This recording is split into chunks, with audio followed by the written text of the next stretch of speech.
خاص طور پر ایسی خواتین جو شرعی عذر کی وجہ سے نماز اور تلاوت قرآن کی عبادت سے محروم ہو، وہ تسبیحات کر سکتی ہیں، ذکر کر سکتی ہیں، استغفار کر سکتی ہیں، دعا اور دیگر اذکار بھی کیے جا سکتے ہیں.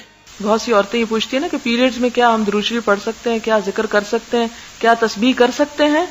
تو یہی بات جو ہے یہ اس چیز کی دلیل بن رہی ہے کہ آپ صلی اللہ علیہ وسلم نے کیا حکم دیا خواتین کو کہ ان بچیوں کو بھی لے کے جائیں جو حیض کی حالت میں ہو، وہ گھر نہ بیٹھی رہیں عید کے دن، وہ بھی نکلیں، تھوڑے عید کا نظارہ دیکھیں اور کیا کریں، یکبرنا، تکبیر پڑھیں، بتکبیرہم، اپنی تکبیر کو، ویدعونا، اور دعا میں شریک ہوں، یعنی دعا کریں یا دعا میں شریک ہوں.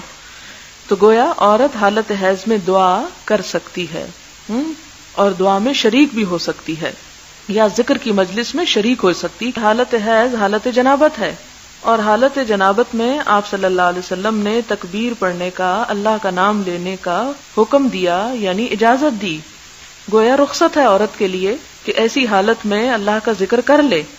اور ابراہیم نخعی کہتے ہیں لا بأسا، کوئی حرج نہیں، ان تقرأ الآیہ، کہ عورت ایک آیت پڑھ لے قرآن کی. یعنی عورت اگر کوئی آیت قرآن کی پوری پڑھ لیتی ہے حیض کی حالت میں تو کوئی حرج نہیں. کسی بھی حال میں اللہ تعالیٰ کا ذکر جو ہے وہ نہیں چھوڑنا چاہیے. مثال کے طور پر اگر جنابت کی حالت میں کوئی شخص صبح اٹھ رہا ہے نیند سے، تو کیا وہ نیند سے صبح اٹھ کر اللہ کے نام کو نہیں لے گا، وہ دعا نہیں پڑھے گا؟ یا باتھ روم میں انٹر ہو رہا ہے تو وہ دعا نہیں پڑھے گا؟ یا باتھ روم سے نکل رہا ہے تو وہ دعا نہیں پڑھے گا؟ ہر چیز میں تو اللہ کا ذکر موجود ہے.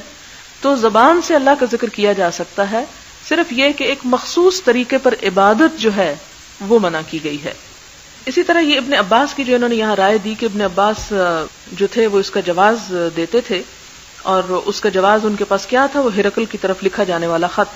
اگر ایک کافر جو غسل جنابت نہیں کرتا، آپ صلی اللہ علیہ وسلم نے اس کے پاس بسم اللہ اور آیت لکھ کے بھیجی اور اس نے پڑھ لی، تو ایک مسلمان کیوں نہیں پڑھ سکتا؟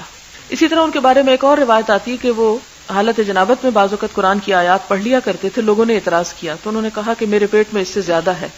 اب یہ اس سے دو معنی ہو سکتے ہیں کہ میرے اندر اس سے زیادہ قرآن ہے جو میری زبان پر ہے، اور دوسرا یہ کہ میرے پیٹ کے اندر اس سے زیادہ غلاظت ہے جو جنابت کی حالت میں کسی کو لاحق ہو سکتی ہے. یعنی دوسرا معنی یہ تھا.